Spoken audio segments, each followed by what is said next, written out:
Graça e paz, essa é a nossa terceira aula de doutrinas básicas da fé cristã. Na primeira aula eu apresentei como Deus se revela, por onde Deus se revela e como nós podemos conhecer a Deus e a sua vontade. Na segunda aula eu falei a respeito do perdão de Deus, como nós fomos perdoados em Cristo Jesus, reconciliados com Deus por seu imenso amor e graça. E nós usamos para a segunda aula o texto de Efésios capítulo 2, versos de 1 a 10. Irmãos, a partir do momento que nós recebemos a Cristo como nosso Salvador, nós temos de Deus, em Cristo, algumas promessas. A primeira é que Ele estará conosco todos os dias, até a consumação dos séculos. E isso nós encontramos no livro de Mateus, capítulo de número 28, versos 18, 19 e 20. Outra coisa importante que nós devemos salientar é que a partir do momento que nós somos salvos em Cristo Jesus, transformados por sua graça, precisamos entender a sua vontade. E ele nos diz no livro de João, capítulo 14, aquele que o ama guarda as suas palavras e as pratica. E este que o ama, que guarda a sua palavra e as pratica, será também amado do Pai.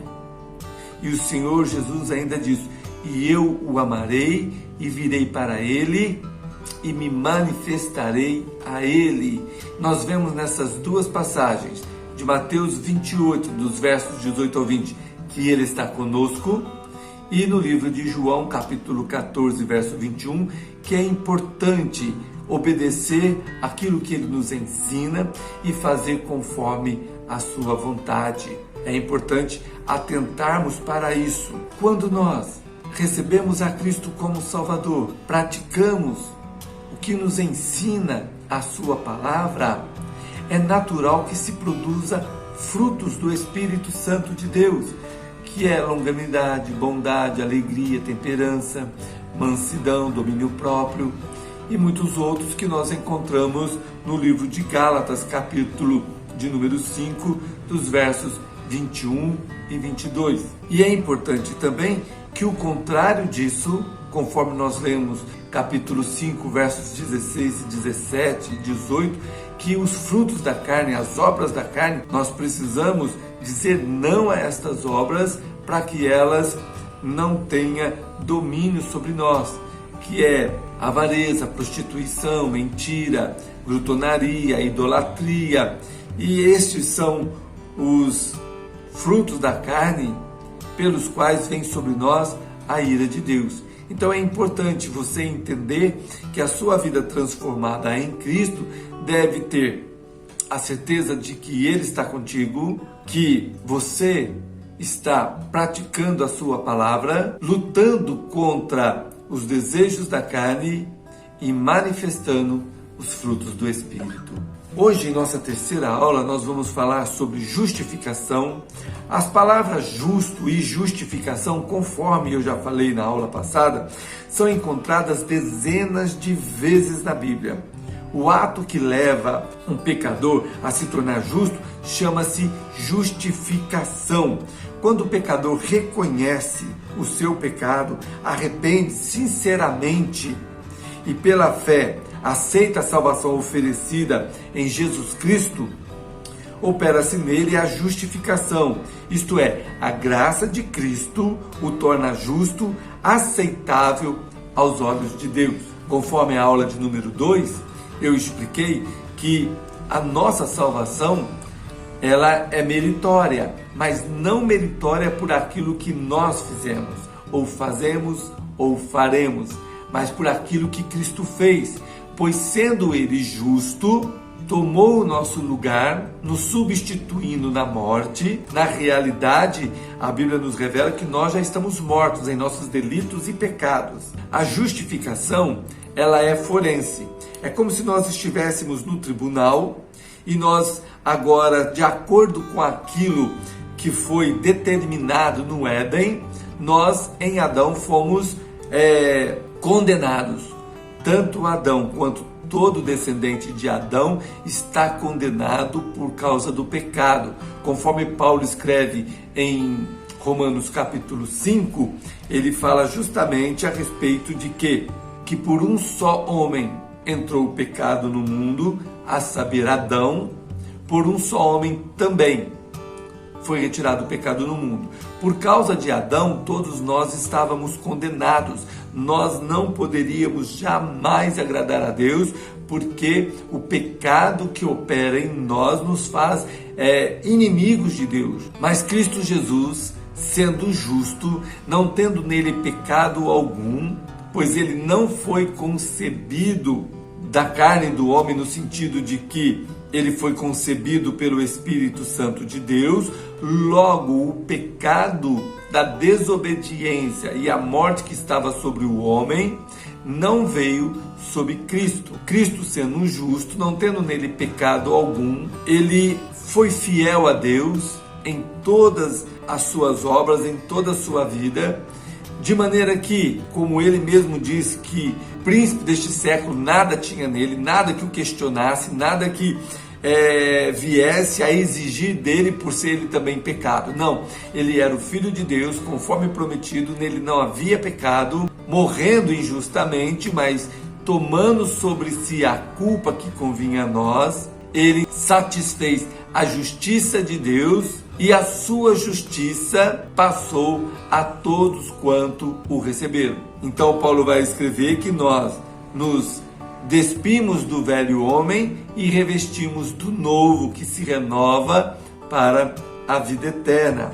Então, quando nós aceitamos a obra de Cristo, e este aceitar a obra de Cristo, parece que nós temos aí uma ação, mas na realidade é que o Espírito Santo de Deus aplica em nós a obra de Cristo, predispõe o nosso coração a crer, e nós, então, crendo, compreendemos que somos pecadores e assim confessamos a Cristo e nos torna aceitáveis diante dos olhos de Deus. E a partir deste momento começa uma mudança interior, a santificação, que é um processo contínuo. É um processo que vai nos acompanhar para o resto de nossas vidas. E por ser a santificação um processo contínuo, ela não é um ato instantâneo e consumado, como a justificação. A justificação, quando nós recebemos a Cristo, ela acontece. A conversão, ela acontece uma única vez. Mas a santificação é um processo contínuo que vai nos santificar até nós irmos a Cristo ou até Cristo vir buscar a igreja. Então, vamos pensar qual é a diferença entre a justificação e a santificação. Justificação é um ato consumado fora do homem por iniciativa de Deus. Santificação é um processo gradual que acontece gradualmente e progressivamente e que acontece dentro do homem. A justificação torna o pecador livre da culpa do pecado e o faz filho de Deus, conforme falei na aula de número 2, e nós encontramos esse texto no livro de João, capítulo 1, ali no Evangelho de João, capítulo 1, versos 12 e 13. Enquanto que a santificação o afasta da contaminação do pecado e o torna mais semelhante a Deus, conforme nós podemos ver no livro de Efésios, capítulo 5, no verso 1. A obra da justificação é atribuída mais particularmente ao Pai, ao passo que a obra da santificação é atribuída mais particularmente ao Espírito Santo de Deus. A obra da justificação é obra de Deus unicamente. Nós chamamos isso na teologia de monergismo. Por quê? Porque somente Deus atua fazendo em nós a obra da salvação, a justificação. Ela é monergista porque o homem não tem participação nela. Na santificação, o homem coopera com Deus. Concluindo, o mérito está em Cristo e não em nossa fé, mas esta é necessária para a apropriação da justificação. Deus não justifica o pecador até que este receba a obra de Cristo pela fé. Muitas pessoas acreditam que a sua salvação vai depender daquilo que ele faz, e isso não é verdade, é o que nós acabamos de explicar. Somos salvos mediante a obra de Cristo, sendo Jesus Cristo justo, ele satisfez a justiça de Deus, pois era necessário que o homem morresse, então ele morreu a nossa morte, para que através da sua obra nós fôssemos justificados e reconciliados. É importante compreendermos que não é o que nós fazemos que nos salva, mas é aquilo que Cristo fez. O conceito da justificação nos leva a este grande e extraordinário assunto. Qual o papel da fé e qual o papel das obras? A Bíblia afirma que a salvação é de graça. O que é uma salvação de graça? O que você recebe por graça? Graça é um favor imerecido. Por exemplo, eu não tinha condições de pagar a minha conta e aí alguém vai lá e paga para mim. Eu fico sabendo disso e eu vou lá, procuro essa pessoa, olha, eu vim acertar com você, eu preciso ver como é que eu vou te pagar, porque eu não tinha condições, você foi lá e pagou a minha conta. E aí essa pessoa diz para mim, não, tá pago, eu já paguei o que era para você pagar, não precisa pagar mais, não tem mais dívida, acabou a sua dívida.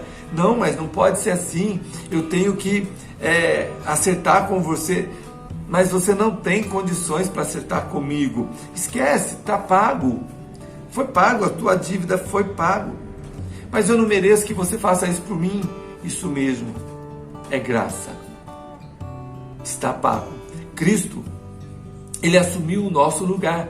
Nós não tínhamos condições algumas em nós de podermos nos redimir do pecado. O valor era muito alto. E por nós não termos condições, porque somos pecadores, Cristo, sendo justo, se fez pecador, tomou a nossa culpa, levando ele sobre si. E na cruz do Calvário morreu esta morte que convinha a nós. Sendo ele justo, a sua justiça satisfez a justiça de Deus, porque Deus é um Deus justo e ele vela para cumprir a sua palavra. Uma vez satisfeita a sua justiça, a justiça de Cristo veio sobre todos aqueles que o recebem como seu único e suficiente Salvador.